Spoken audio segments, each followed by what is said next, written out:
कौन से हैं वे 11 शब्द जिनके दो दो उच्चारण होते हैं, नाउन के रूप में अलग, वर्ब के रूप में अलग? नमस्कार। इन दिनों हम अंग्रेजी उच्चारण के 7 नियमों की चर्चा कर रहे हैं। पिछली क्लास में नियम नंबर 2 की बात की थी, जो 2 सिलेबल वाले शब्दों के बारे में है। इस नियम के अनुसार अगर कोई शब्द नाउन है या एडजेक्टिव है तो पहले सिलेबल पर स्ट्रेस होता है, दूसरे पर नहीं होता है। अगर वर्ब है तो दूसरे हिस्से पर स्ट्रेस होता है और पहले पर नहीं होता है। जिस सिलेबल पर स्ट्रेस होगा उसका उच्चारण तो वैसे ही होगा जैसा कि नियम के अनुसार होना चाहिए, और जिस पर स्ट्रेस नहीं होगा उसको हल्का उच्चारण होगा, अ होगा या ई होगा। इस तरह आप सैकड़ों शब्दों के उच्चारण का अनुमान खुद ही लगा सकते हैं। हमें केवल ये देखना है कि वर्ब है या नाउन है, एडजेक्टिव है। लेकिन कई बार ऐसा होता है एक ही शब्द नाउन के रूप में भी इस्तेमाल होता है और वर्ब के रूप में भी इस्तेमाल होता है। ऐसे शब्दों में क्या करेंगे?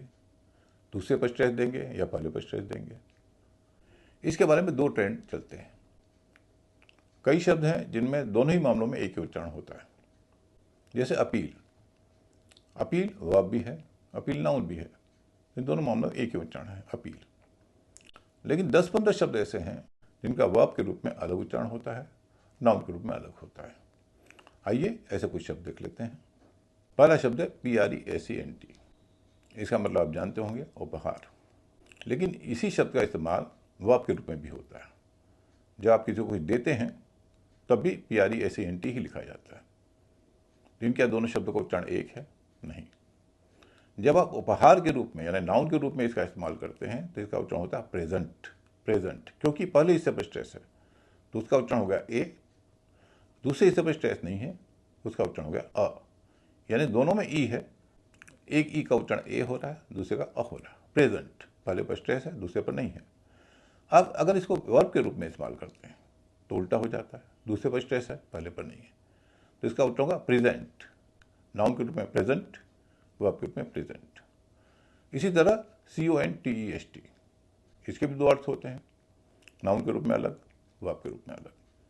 नाउन के रूप में बोलेंगे कॉन्टेस्ट, पहले पर स्ट्रेस है, CON का उच्चारण होगा कॉन। लेकिन वर्ब के रूप में इस्तेमाल करेंगे, उच्चारण होगा कंटेस्ट। Contest, contest. बहुत अच्छा कॉन्टेस्ट, ठीक है, नाउन है। ही कंटेस्टेड, वर्ब है। PRODUCE, इसके भी 2 अर्थ होते हैं। नाउन के रूप में है फसल, कितनी फसल हुई तो उसको प्रोड्यूस कहेंगे क्योंकि नाउन है, प्रोड्यूस। लेकिन उत्पादन करना वर्ब के रूप में प्रोड्यूस। आपने क्या प्रोड्यूस किया? Produce, produce. PROTEST, वर्ब और नाउन दोनों रूप में इस्तेमाल होता है। प्रतिवाद, नाउन के रूप में प्रोटेस्ट, प्रोटेस्ट हुआ। लेकिन वर्ब के रूप में करेंगे प्रोटेस्ट। ही प्रोटेस्टेड, ही प्रोटेस्टेड नहीं होगा, ही प्रोटेस्टेड, क्योंकि वर्ब है। COMBINE, गठजोड़, नाउन है। कॉम्बाइन, कॉम्बाइन, COM का उच्चारण ओ होगा क्योंकि पहले इससे पर स्ट्रेस है, नाउन है। लेकिन अगर वर्ब के रूप में इस्तेमाल हुआ कंबाइन, कॉम्बाइन, कंबाइन। OBJECT, ये भी 2 रूप में इस्तेमाल होता है। वस्तु, ऑब्जेक्ट, ऑब्जेक्ट। आपत्ति करना, object, object, object, object. REBEL, 2 अर्थ हैं। विद्रोही, विद्रोह करना।